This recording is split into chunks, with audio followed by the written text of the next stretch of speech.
Dude, I'm dying to hear the story though, just to kind of switch off the commissioner talk for a sec. You tell a legendary story of decommitting from University of Wisconsin. Would you mind retelling that? Oh yeah. Okay, so I'm gonna take you back to circa 2008. Just got drafted to the USHL, Sioux City, Iowa, sixth overall pick. I don't know who they picked before that, but probably should have been first overall. How are you? Futures draft. Luke Strand, who's now coaching at the University of Mankato State, was the coach at the time, drafted me to come to Sioux City. And the year before that, I was in eighth grade, and I was at the University of Wisconsin, their camp. They'd always put it on. Badger Hockey would put it on. It would always be like some pretty good players, all high school players, and maybe even a year out of high school. And they would get looks at different players. You know, a big factor was it was a moneymaker. So this camp was put on in like July. And I had just gotten drafted, and I was going to go to the futures camp. I wasn't going to play in the USHL because I was too young at the time, but the futures draft, they'd always draft kids at 15, and then the following year you go play at 16. So I was not even 15 yet because I was a late birthday, and I was at that University of Wisconsin camp, and I was played pretty well. And Mike Eves had offered me a scholarship. So I went to, you know, check out the campus, got an interview, this and that. And at the time, you know, it'd just be a verbal commitment. So he had offered me a scholarship to play at UW. And at the time, UW, right in my backyard, was unbelievable. Despite my allegiance and probably loyalty really to North Dakota, just because my whole family's from there. And obviously my uncles and dad had played football there. That was always my favorite school, but you offer a scholarship to a kid that's 14 years old. Yeah, I'm going to take that. So I ended up committing at 14. And that year I played in Chicago. I played U16 for the Mission. So going to the USHL camp the next year, probably knowing I was going to play there, it was going to be my junior year in high school. And Wisconsin just took a turn for the worse. They were shitty. Marco Siki was the D coach. He was pumping out all these defensemen over the years. The Jake Gardner, Cody Golubeff, Ryan McDonough, Brendan Smith. John Ramage was even a name in there. He was pumping out all these really good defensemen over the years. And that's why I wanted to go there, because he was like the D whisperer. So he takes off to Ohio State. They have a dog shit year that year. I'm playing in Chicago. So I'm like, fuck, like this team, they're pretty bad. Like, I don't know if I can go here anymore. So I get to Sioux City, Iowa, and it's right around July. And I'm at main camp there. And I talked to my dad. I'm like, yo, like, I think I'm going to decommit. So I'm like, okay, well, he's like, well, you just think about it for a few days. Okay. I've been thinking about it for a couple of weeks, but it kind of just got to the point where I needed to verbalize that to him. So he's like, yeah, do whatever you want. Like, if your heart's somewhere else, and ultimately it was going to be in North Dakota, but he's like, I'm like, Osiki left that was my guy. I got to decommit. So like, well, you got to call Mike Eves. And I'm like, fuck. All right. Well, so I never forget it. I'm staying at the Days Inn, the old One Diamond in Sioux City, Iowa, just outside of the practice rink. And I'm 15 years old. I can't even drive a fucking car. So I call Mike Eves, and I'm a little nervous. So I have my buddy, Taylor Ward, come into the room with me. And I'm pulling out my LG flip phone back in the day. And I put that bitch on speaker. And I'm like, hey, Mike, hey, Coach Eves, how you doing? He's like, hey, Jordan, how you doing? Like, how's camp going? This and that. I remember him asking me. He'd always ask me, so you seen any good movies lately? He would always ask me. It's like, dude, like, small talk. No, I haven't seen any good movies. Slapshot's still my favorite movie, Mike. But hey, just to tell you, I'm actually I'm gonna decommit, and I'm gonna open up where I'm gonna go. And he stopped me dead in my tracks. He starts yelling at me. He's like, "Fuck you! Are you fucking kidding me? You fucking piece of shit! You think you're gonna go somewhere else? Nobody." And I don't think he said nobody wants you. He's like, nobody's going to commit you right now. We were the first ones in there. Like, starts going off of me. And my buddy Taylor's sitting on the bed in there. And we're just like trying not to laugh. I'm like, dude, like, I've never been yelled at this hard in my life, let alone by a 53-year-old coach. He's coming off the top rope. And I got the phone just like I'm holding out here like this. I think I even put it on the floor. And we're just like trying not to laugh. For like, young kids are 15 years old.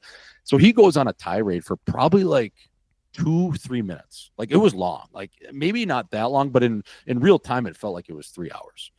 So he is going off on me. He's calling me this and that. He never called me a pussy or anything, but he's calling me like, you just can't be like, can't believe you me like this and this, just F-bomb after F-bomb. And then he like pauses for like, I would say probably 15 seconds, and it's just awkward. And I just go, Yeah, coach, I don't even know what to tell you. And he just goes, "F you," and he hung up on me. I'm like, well, I guess I'm decommitted now, and I'm probably never going to talk to Mike again.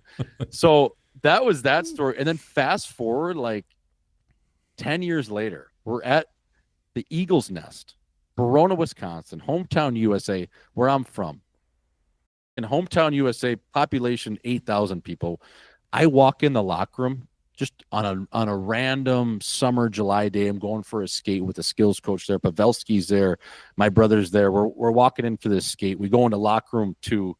I turn the corner because it's kind of a blind spot. I look up, and it's Ever right at my 12 o'clock. And I go, oh my God, I hadn't seen this guy since, I had talked to him. Obviously we had played against him in college. We had whacked him every time we played him, which was great at North Dakota, beat him every time. I think I was 5-0-1 against him. And I see him, and he just it was like deer in the headlights for both of us. And like, he just tried to act like it was like the nicest guy ever. It was pretty funny, but yeah, man, that was the story. It was, as a 15-year-old, I was like, what the is going on, man? I was like, this guy's crazy. Like, dude, I'm not that good. Like, you got some pretty good players. Like, why is this stinging you so much? So yeah, man, that was wild. I never forget. T Ward, we're sitting in there, and then I think we just went to like Outback Steakhouse after and got the bloomin' onion, and the bread at Outback is good too. So yeah, pretty funny. You've been sitting on that for a while. Oof, man. Yeah. I don't even know where we go from there. I think we close on that one. You finish on a high. As you know, in comedy, you finish when you got the audience. Yep. So that was the story, boys. Hey, I appreciate you for having me on. This was awesome. Well, come on. Have you seen him since? Have you talked to him since? Ever? Yeah.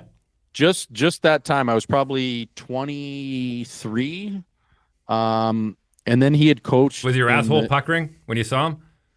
Oh, when I walked in that locker room, I was like, yeah. Well, it was so quick. I think I smirked. I was like, and like my brother was with me too. We're both walking in like flip flop, like July day, like second year pro, feeling good, and all of a sudden I just like probably late for the skate too because you're always running on. You're coming from a workout or a tea time. It's like I look up, I'm like, holy shit! So, but he was on the ice with us. He didn't say a word. Wow. He was on the ice with us. Yeah, man, it was funny. And then he coached. He coached in Cleveland in the American Hockey League. I think I played against him one time, but yeah, never anything after that. It was just I had seen him like just that one time, and it was funny, man. It was like, holy shit, that's Ever, fella. How you doing? Let's go out. Hey, let's go have a beer after this, kid. What's up? So last question. What's your current handicap? I'm like a sneaky 10. Probably maybe like an 11 or 12 now. But I would probably buy. I would say 10 would be fair. I've been playing hand to God, I've been playing way more tennis lately. I'm on the tennis surge, which is I love the game. I love to compete. And you careful, that's a slippery slope to get to pickleball. Just for the record, I know, and I hate pickle dick. I hate it. I'm a tennis guy. Pickleball. Well, listen, I don't think we'd have to trade too many strokes if we went out there and played around. So let's try and pencil that in sometime in the near future. Yeah, we should. I mean, I don't know. Like I usually try to get to Grand Forks, once a summer. So maybe I could slide up to 29. The only problem with that neck of the woods, fellas, like the national bird up there is a mosquito. Like those things are big. Yeah, they'll steal your wallet, man. Oh my God, won't they? Like, I've gotten actually picked up by a mosquito before, put me right back down. But yeah, those things are like the national bird. That North Dakota, Winnipeg, Manitoba. Yeah, man. Yeah, let's try to do it. Let's line it up.